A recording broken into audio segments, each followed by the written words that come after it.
గురుగారు, శివస్వరూపాలలో దక్షిణామూర్తి స్వరూపం యొక్క ప్రత్యేకత ఏంటో తెలియజేస్తారా? సత్ చిత్ ఆనంద నామ రూపాలుగా ప్రపంచాన్ని కీర్తించటం జరిగింది.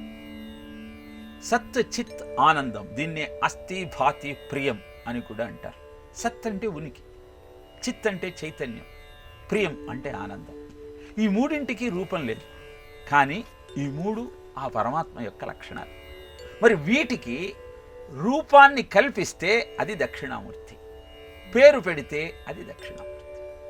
ఇలా అద్భుతమైన పరమాత్మ తత్వాన్ని అరూపరూపిగా ఉన్నటువంటి శివుడికి ఆపాదించి జ్ఞాన స్వరూపాన్ని ఆవిష్కరించి 64 రూపాలలో దక్షిణామూర్తి స్వరూపము జ్ఞాన స్వరూపంగా ప్రకటించటం జరిగింది. ఎప్పుడైతే మనం అస్థి భాతి ప్రియం అనే ఈ 3 లక్షణాలను అందుకోవటం కోసం నామరూపాలను ఆశ్రయిస్తామో, ఆ ఆరాధన కొనసాగిస్తామో, ఆ ఆరాధన పరాకాష్ఠకు చేరితే అది మౌనాన్ని ఆశ్రయిస్తుంది.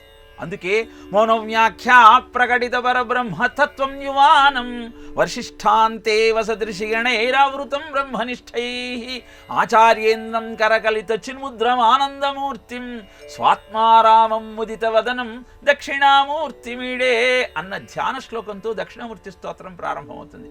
దాని అర్థం ఏమిటి అంటే, మౌనంగా ఉండి వ్యాఖ్య చేయటమే పరబ్రహ్మతత్వం. మరి మౌనంగా ఉండి వ్యాఖ్య చేసేటువంటి స్థితికి నువ్వు ఎప్పుడు ఎదగగలుగుతావు అంటే, ఆ పరమాత్మ యొక్క తత్వాన్ని నువ్వు పూర్తిగా తెలుసుకోగలిగినప్పుడు అది సాధ్యమవుతుంది. ఇది తెలియచేయటం కోసమే దక్షిణామూర్తి ఒక చేతిలో జపమాల అక్షమాలను ధరించి, అమృత కలశాన్ని ధరించి, పుస్తకాన్ని ధరించి చిన్ముద్రతో ఆవిష్కరింపబడుతూ ఉన్నాడు. ఆయన కాలి కింద అపస్మారకుడనే రాక్షసుడు తొక్కబడుతూ ఉన్నాడు. ఆయన వర్ణము స్ఫటకమణి వర్ణం, స్ఫటిక రజత వర్ణం, అద్భుతమైనటువంటి నిర్మలమైనటువంటి స్ఫటికం లాంటి వెండి వర్ణంతో ప్రకాశిస్తున్నాడు. అది శుద్ధ సత్వగుణానికి చిహ్నం. తర్వాత చేతిలో అక్షమాల, ఆ నుంచి క్షాదాకా ఉన్న అక్షరాలన్నీ మంత్రస్వరూపాలే. అమంత్రస్య అక్షరం నాస్తి అని చెబుతుంది నీతి శాస్త్రం. కనుక ఈ అక్షమాలను ధరించి సర్వవాంగ్మయాలు నా చేతిలో ఉన్నాయి అని తెలియజేస్తూ అమృత కలశం అంటే, ఎప్పుడైతే ఆ జ్ఞానం నీకు సిద్ధిస్తుందో నీవు అమృత తుల్యుడు అవుతావు, మృతి లేనివాడి రూపుదిద్దుకుంటావు. తర్వాత జ్ఞానముద్రను ప్రదర్శిస్తూ ఉన్నాడు, చిన్ముద్రను. చిన్ముద్ర యొక్క ఆంతర్యం ఏమిటి అంటే, అంగుష్టం తత్పదం ప్రోక్తం తర్జనీం త్వం పదే స్థితం తయోర్ ఐక్య తయోర్ సంధి చిన్ముద్రా సా ప్రకీర్తిత అని చెప్తారు. అంటే ఈ బొటనవేలు పరమాత్మ తత్వానికి నిదర్శనము. తత్ అంటే ఆ పరమాత్మ, త్వం అంటే ఈ జీవుడు.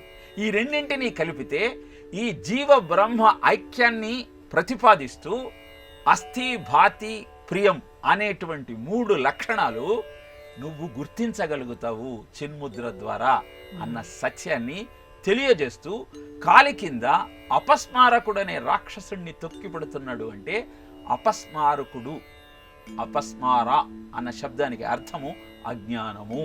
నీలో ఉన్న అజ్ఞానాన్నంతా అంతం చేసి ఈశాన సర్వ విద్యానాం ఈశ్వర సర్వభూతానాం బ్రహ్మాధిపతి బ్రహ్మణోధిపతి బ్రహ్మామే అస్తు సదాశివో అన్నటువంటి పంచముఖ ఆ రుద్రంలోని బ్రహ్మతత్వానికి నిదర్శనమైన విద్యా స్వరూపమే దక్షిణామూర్తి.